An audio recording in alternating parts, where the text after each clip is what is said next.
Well, hey, howdy, Cousin Craig. Here we are at Camp Boondog Workshop dining room table. Curiosity got the best of me. I had to open up that font and see what was going on.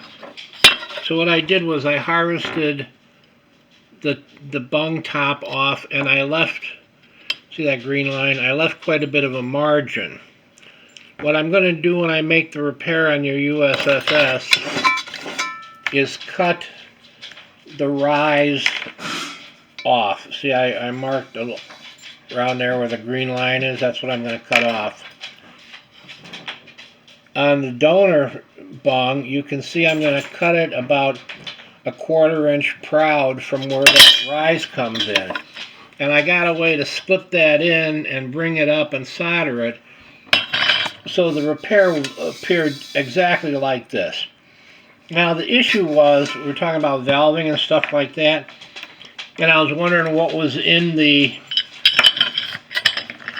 bung. It was a fuel pickup. So I thought, well, that's kind of weird. So I took a standard 220 valve and I put it in to see if the thread fit, and it screws in, but I couldn't get it down much more than 2 or 3 turns, and I couldn't figure out why until I looked closer at what was going on. This extension, this is the fuel pickup tube we were talking about. Now look at that, I got a smudge on my lens. What the heck? There we go. This is a fuel pickup tube, and it comes off of the valve. It unscrews off the valve. When I took it off the valve and put it in the bung, it screwed all the way down. So I couldn't figure out exactly what was going on. But the issue was, these lanterns had a different fuel pickup setup than the modern 220s. So when I would put the fuel pickup tube in, it wouldn't go in far enough because it was bumping up against this washer. So I thought, what the heck? So I got the fuel pickup tube that was in the font that you sent me, and I put it in. I really need 3 hands for these videos, so I don't use a tripod. Hang on just a second. Anyway, okay. So the fuel pickup tube has this shoulder.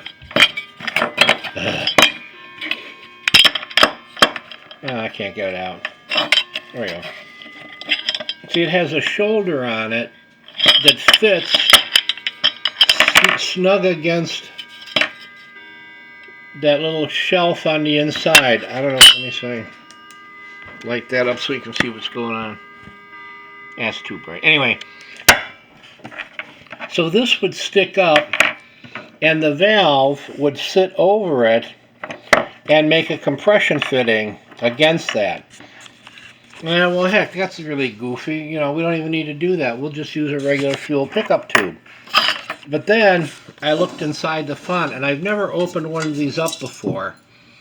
And I didn't realize this, but your pump tube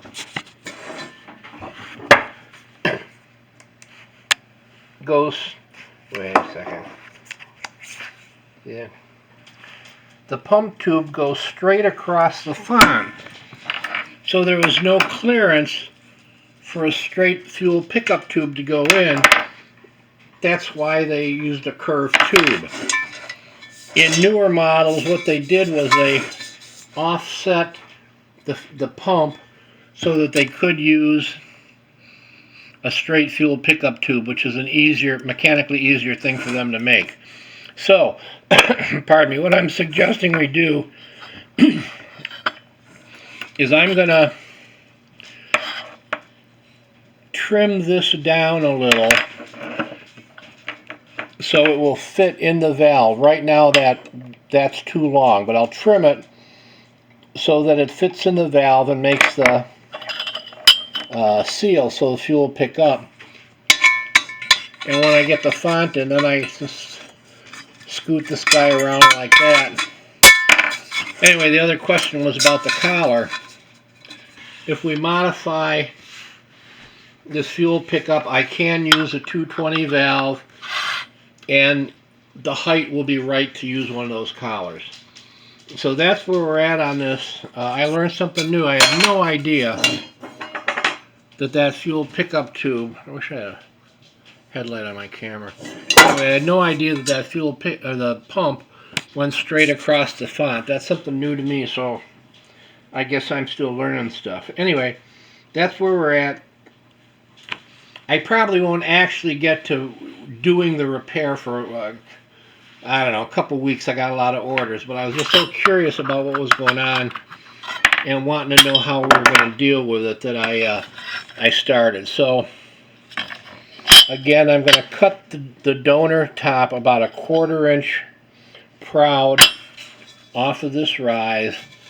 Then on this font, I'm going to cut that flush.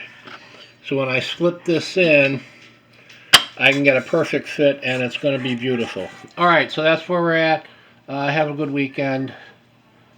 I'm going to take a power nap and then go back to work in the shop. It's like 7 o'clock. All right, that's it. Bye.